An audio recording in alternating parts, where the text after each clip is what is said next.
Welcome to WhiskyCast, cask strength conversation featuring news and interviews from the world of whiskey. I'm Mark Gillespie, and this is episode number 1145 for January 18th, 2025, on location this weekend at the Victoria Whisky Festival in Victoria, British Columbia. Coming up in a few minutes.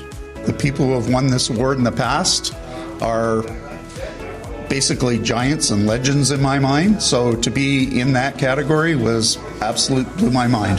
This weekend was a love fest for retired 40 Creek Master blender Bill Ashburn.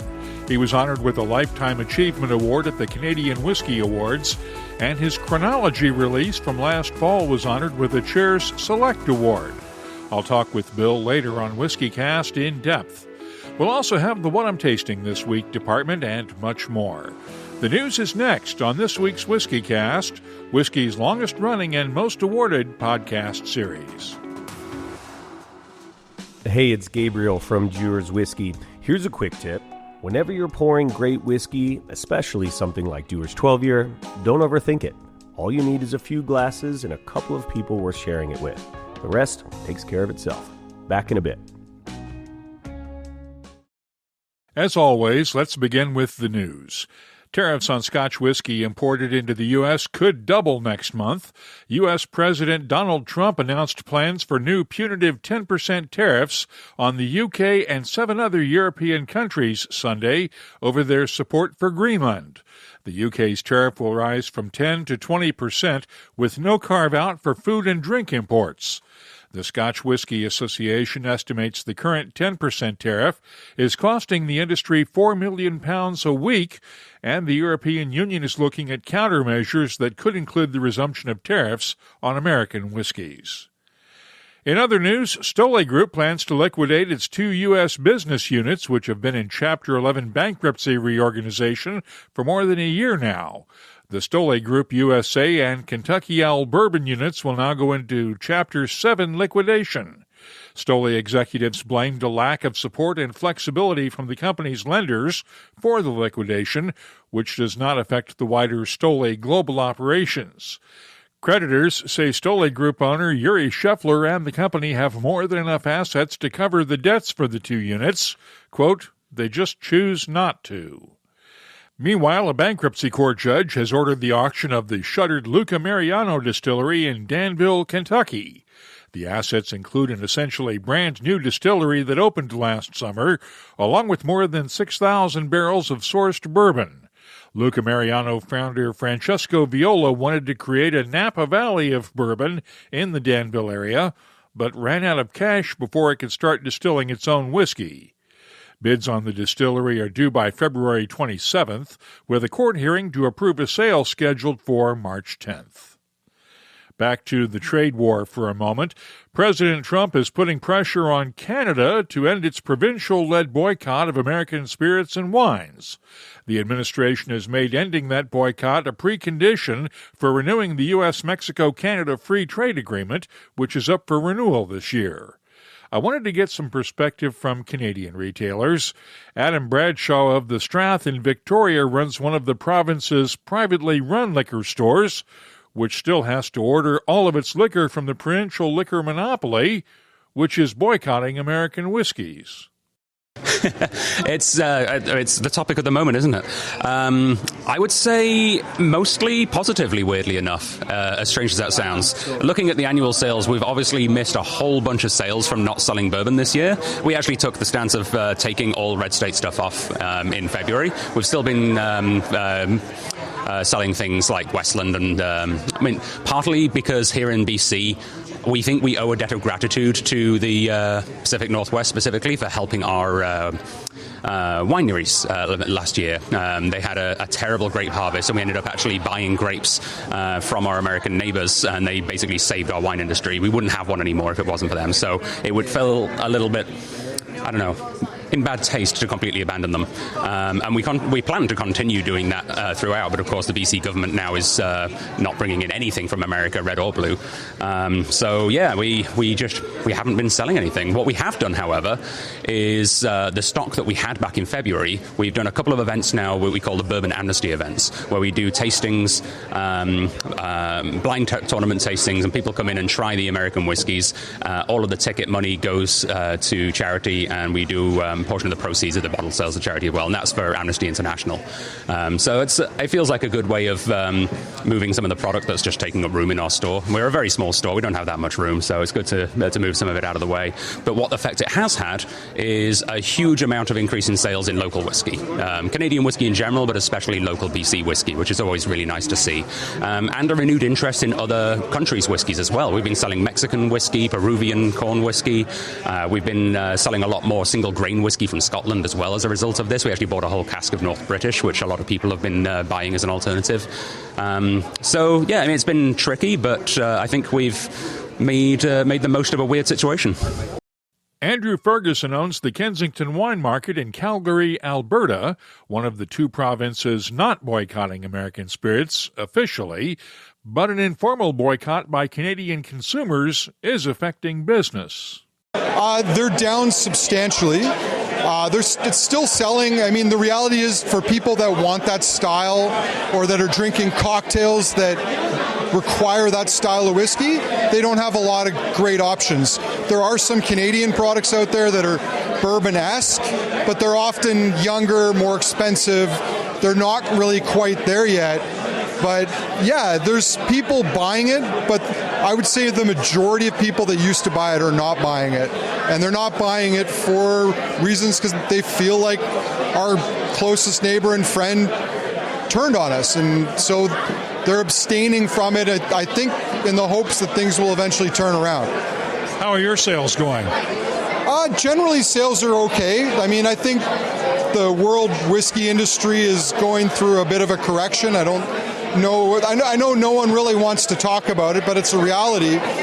But people are still buying if they find quality and value. And so we're seeing success with things that are maybe not conventionally interesting, but where the value proposition for customers is good. So they can get good quality at a fair price that they can take home and drink. And I think that's what's selling. And I hope the big companies, the main players, especially in the Scotch industry, get the memo that their margins on products can't keep going up. There's no room for that.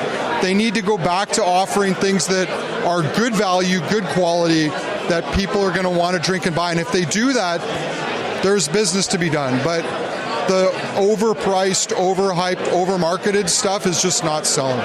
Andrew Ferguson of the Kensington Wine Market in Calgary, Alberta. We'll have more on this later in our community segment. Now let's turn to some good news. The Canadian Whisky of the Year, our top winner for 2026, Davin de Curdamo's Infinity Cask. The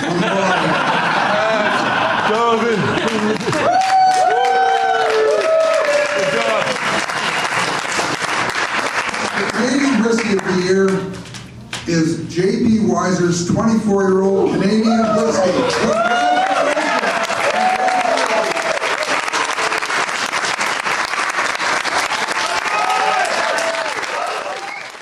J.P. Weiser's 24-year-old took home top honors at the Canadian Whisky Awards Thursday night. It was a big surprise for master blender Dr. Don Livermore. Congratulations, Don. It's been a couple of years since you've won one of these. I'm just blown away at the moment. I can't thank enough all the men and women at our distillery that put the time and effort into this whiskey. A lot of it was a combination of the experiments we've done over the years. We have 6 different barrel types that went into this whiskey, and I think it just shines. And I'm ecstatic for us and Hiram Walker and the Corby team. What did you think when they announced Weiser's 24-year-old as Canadian Whisky of the Year? I think I fell off my seat. It was really a moment that I was blown away. I was unexpected. Some of those are the best moments in your life, and I think that J.P. Weiser's 24 years is a good example of the creativity, the adaptability, the innovativeness of Canadian whiskey, and it shined. It shined. So. Other winners of the night included Sons of Vancouver Distillery, which took home 3 category winners, and the awards for Canadian Whisky Producer of the Year and Blending Team of the Year. Last year's overall winner, Macaloney's Distillery, was awarded Single Malt Whisky of the Year for its Peat Project Harvest Coast Edition, and the Wayne Gretzky Distillery won Blended Whisky of the Year honors for its Maple Cask Whisky. You'll find a link to the complete list of winners in the show notes for this episode at whiskycast.com, and that's also where you can keep up on the latest whiskey news all week long.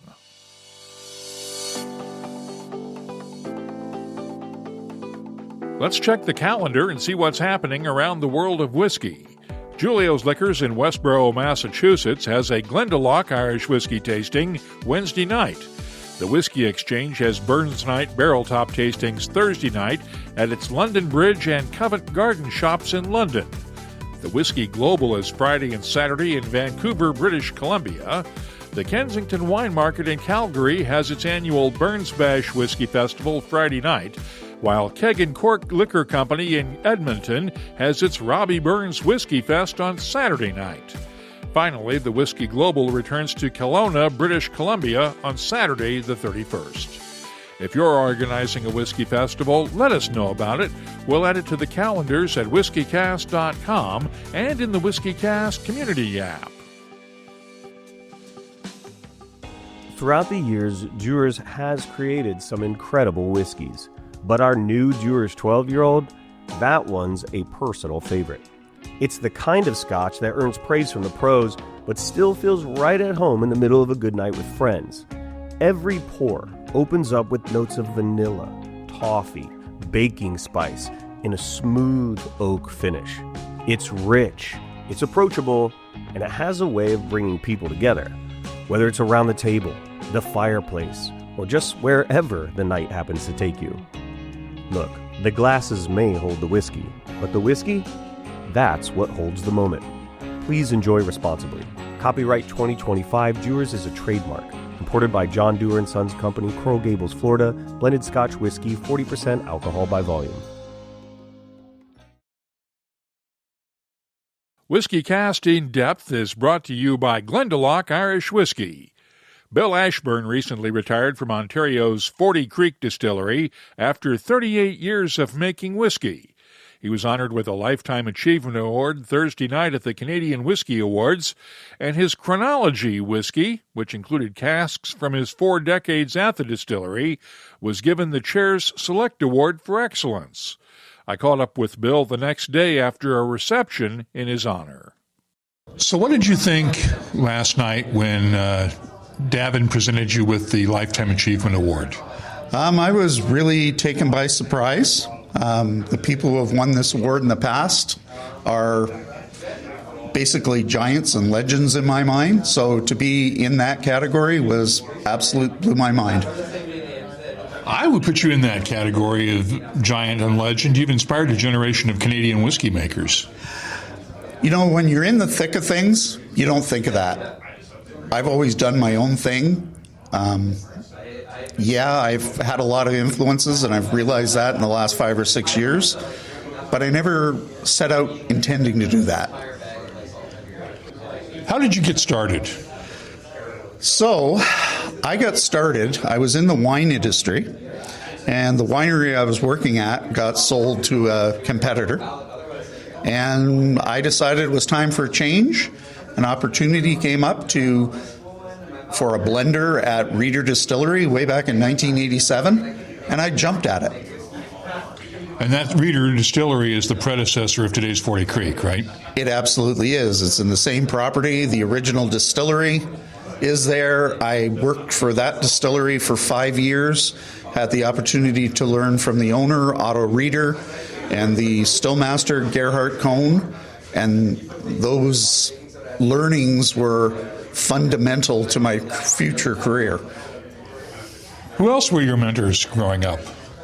So when I started in the wine industry, I worked for a little tiny winery called Jordan and St. Michel Cellars, the makers of Spumante Bambino, amongst other things.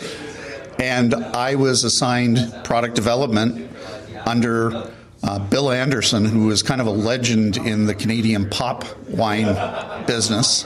And he really taught me all the fundamentals of how to blend things, how to develop new flavors. The biggest thing that always sticks with me is work on a blend for an hour, then walk away from it, come back the next day. Don't keep working on it because you've dulled your senses. Let your senses rest and come back to it.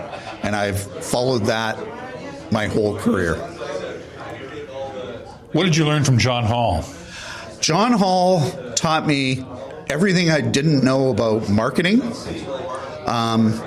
about how to put into words what I was actually trying to do with the blend.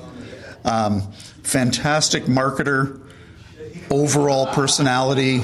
I don't regret those days at all. He taught me basically everything about business and gave me the opportunity to learn about business.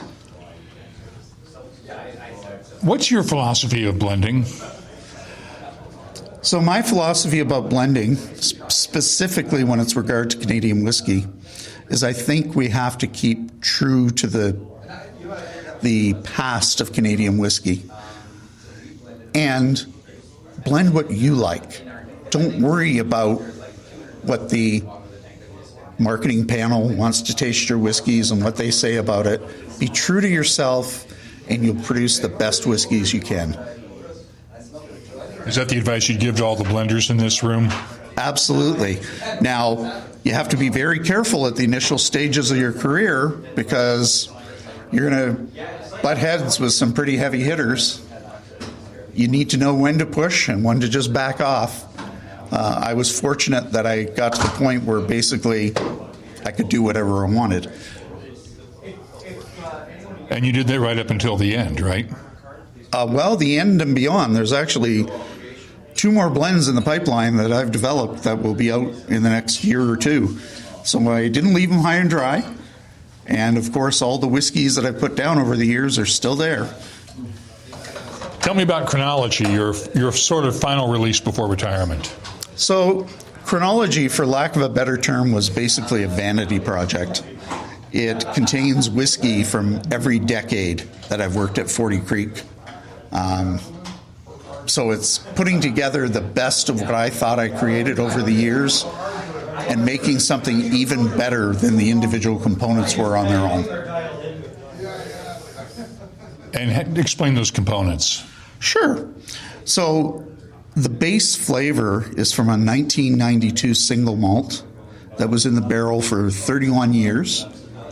Then there's some 25-year-old corn, followed by a 9-year-old rye, which is a very heavy-duty rye, and a 4-year-old corn whiskey just to kind of mellow it out a little bit. I don't like whiskeys that are really overpowering. I want whiskeys that people can enjoy. So I want a whiskey that you'll sip a glass of and you'll move on to the second glass of the same whiskey. You have a philosophy that whiskey changes in the bottle. Explain. So my experience is, especially with our limited releases, that the whiskeys taste far different 2 or 3 years in the bottle. And because my initial background was wine, where everybody fully accepts that wine changes in the bottle, I embrace that philosophy in whiskey. It just happens over a bigger time frame. And unfortunately, people come in and out of this industry, and they don't stay long enough to see some of these long-term changes. How does whiskey change in the bottle? So my experience is the flavors become more integrated. The whiskey becomes smoother, which is characteristic of Canadian whiskey, but it also at the same time opens up, becomes less closed, and there's more flavors. Think of it as a flower blooming. Do you drink other kinds of whiskey besides Canadian? Oh, I don't drink at all. That's a really interesting question. Yes, I drink whiskeys. I drink ports.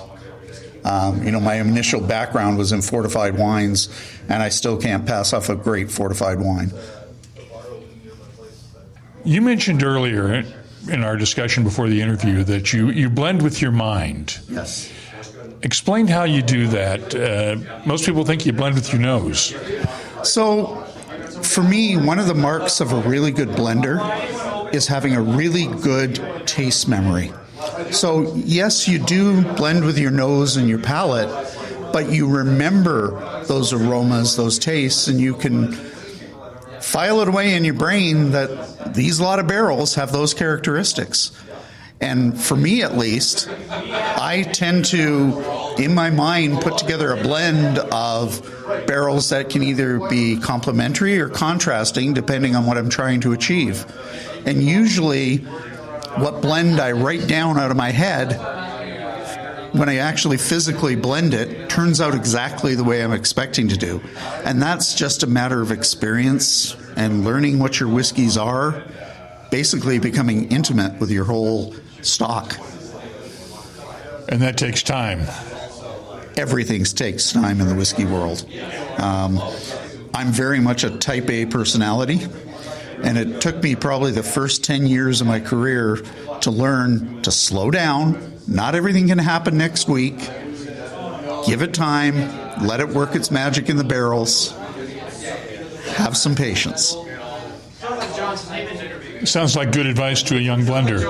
It does. I think I've managed to instill that into some of the people who are up and coming within our own company. I keep saying our own company, but anyway. And I've tried to do that with other people I've discussed. I've had the good fortune to lead a lot of college tours, and I try to tell it as it is. I know you take it as a point of pride that it took something like 7 people to replace you. Yeah, it's kind of amusing to me. But then again, when I think back of some of the things that I've done over the years, it probably should have been 7 people doing it. Bill Ashburn has a side hustle, call it a second career if you will. He's also an award-winning breeder of wire fox terriers and plans to focus on that in his retirement. Thanks to Bill Ashburn for spending some time with us this week on WhiskyCast In-Depth. It's brought to you by Glendalough Irish Whiskey.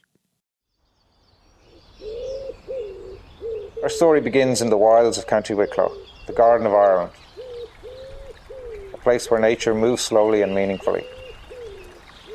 Some whiskies blend in. Glendalough Double Barrel stands apart. I'm Rowdy Rooney, head distiller here at Glendalough, and I personally oversee our whiskey making process from start to finish. We do things slowly, and we do them right. We start with a smooth, single-grain Irish whiskey.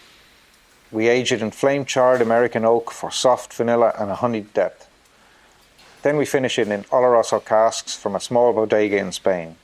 Casks we season and ship ourselves to make sure the wood is still alive with character when it arrives. That kind of care gives Glendalough Double Barrel its rich layers of dried fruit, warm spice and signature smoothness. This is a whiskey at its own pace, and it's worth every second. This is Glendalough Double Barrel, crafted to stand apart. Let's start off the What I'm Tasting This Week department with the Canadian Whisky of the Year, the J.P. Wiser's 24-year-old. It's bottled at 50% ABV, and the nose has touches of caramel, toasted oak, dried fruits, and soft spices. The taste is well-rounded and complete with notes of dried fruits, subtle spices, a hint of oak tannins, caramel candy, and honey. The finish is long with gentle spices and dried fruits. I'm scoring the J.P. Wiser's 24-year-old a 94. Sons of Vancouver Distillery took home the best whiskey aged 8 years or under for the first crack of a creme brulee cask-strength wheated rye. It's bottled at 59.7% ABV, and the nose is grainy, dry, and dusty with honey, vanilla, a hint of oil, and a touch of nail polish. The taste is fruity with citrus, creme brulee, baking spices, vanilla, and brown sugar. The finish, long and spicy with a touch of cream soda. I'm scoring the Sons of Vancouver, the first crack of a creme brulee, a 93. John Sleeman and Sons Spring Mill Distillery won Best Single Barrel Release for its wine cask aged single malt. It's bottled at 54.5% ABV. The nose is dry and fruity with subtle spices. The taste has notes of white pepper, black grapes, star anise, and honey, while the finish is long with a hint of star anise. I'm scoring the Spring Mill Distillery wine cask aged single malt, a 92. I'll be adding these tasting notes to our searchable list of more than 3,900 different whiskeys from all over the world. Check it out this week at WhiskyCast.com. Let's see what people are talking about this week in our communities segment. As I mentioned earlier, the U.S. is putting pressure on Canada to end the provincial-led boycott of American whiskeys, spirits, and wines. It's not clear how much influence Prime Minister Mark Carney has over provincial-level decisions, but the vast majority of Canadians I spoke with this weekend want the provinces to stay strong and continue the boycott. I think if there is some softer vocabulary then and some kind of change in the mindset about we are good neighbors on the longest undefended border in the world, then I think the conversation would lend itself to possibly bourbon coming back into Canada on the shelves. However, when the U.S. ambassador to Canada says in the past week that we don't need Canada, then it does present itself in a different context once again. So I think that's where we are at the moment. Do you miss bourbon? My significant other misses a specific bourbon that has a very special cap on it that begins with B. How's that for an answer? Called Blanton's. Yeah. It's an unfortunate thing because the harmony that we've had for all these years seems to ebb and flow. We think that we are going to get back into a good and a great conversation, but then the tide seems to go back out again. So to be candid about it, Mark, I really don't know where we are on a day-to-day basis. I'm a bourbon fan. I'm not the best person to ask. However, I was at Shelter Point today, and I really, really liked Canadian stuff. So maybe not. No. Sounds like you made up your mind just now. Yeah, no. I think there's lots of stuff that can be. Canada can do it just as good or better, and I think that we can get it somewhere else just as good or better. Should Canadian provinces end their boycott of American bourbon? No, I don't think so. No, I think that this has presented an incredible opportunity for Canadian producers of whiskey. More Canadians now are turning and exploring Canadian producers, and I think that's a good thing. I think especially in this province of British Columbia, we have a taxpayer-funded provincial liquor system here. I think that provincial producers of craft spirits are underrepresented, so I think this is a good opportunity for Canadians to support local producers. Thanks to everyone who took a few minutes to talk politics with me this weekend. What's your take? Download the free WhiskyCast community app from your app store and join the conversation. You can also find us on social media. Look for WhiskyCast on X, Blue Sky, Threads, Instagram, and Facebook. Our email address is comments@whiskycast.com.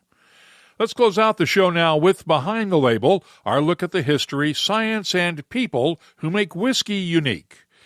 It gets dark in Scotland's countryside at night, very dark, and there's even a dark skies park within the Cairngorms National Park. The site is popular with astronomy lovers because the limited artificial light doesn't cause a lot of light pollution that can affect views of the stars at night. Of course, the park lies right in the heart of Speyside, just east of Grantown-on-Spey, and there are several distilleries within the park. White & Mackay's Tamnavulin distillery recently converted all of its outdoor lighting to dark sky-friendly lighting. Now, what does that mean? Well, the distillery covered the tops of its 57 outdoor lights to direct the light straight down to the ground and switched all of the bulbs to warm white colors to minimize blue light emissions. The upgrade has helped reduce sky glow from the distillery and preserve the park's natural darkness.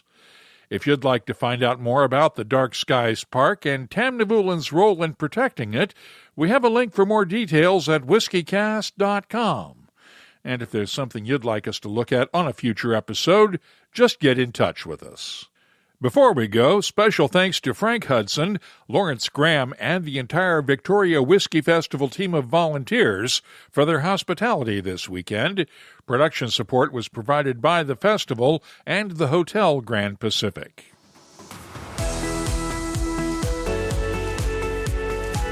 That's all for this episode of WhiskyCast from the Victoria Whisky Festival. You'll find links for the stories in this episode in our show notes at whiskycast.com. That's also where you'll find the latest whiskey news, my tasting notes, the calendar of events, the whiskey photo of the week, and, of course, a complete archive of past episodes going all the way back to 2005. We'd love to hear from you. Download the free WhiskyCast community app from your app store or find us on X, Blue Sky, Threads, Instagram, and Facebook at WhiskyCast. Our email address is comments@whiskycast.com.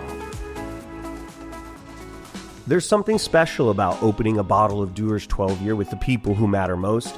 It brings out the stories, the laughter, and the kind of moments you don't plan but never forget. Built on tradition, made for right now, and best when shared. Dewar's 12-year-old. WhiskyCast is a production of Cask Strength Media, copyright 2026, and comes to you each week from the charming, yet regrettably dry town of Haddonfield, New Jersey. I'm Mark Gillespie, reminding you that when you drink, please drink responsibly. Thanks for listening.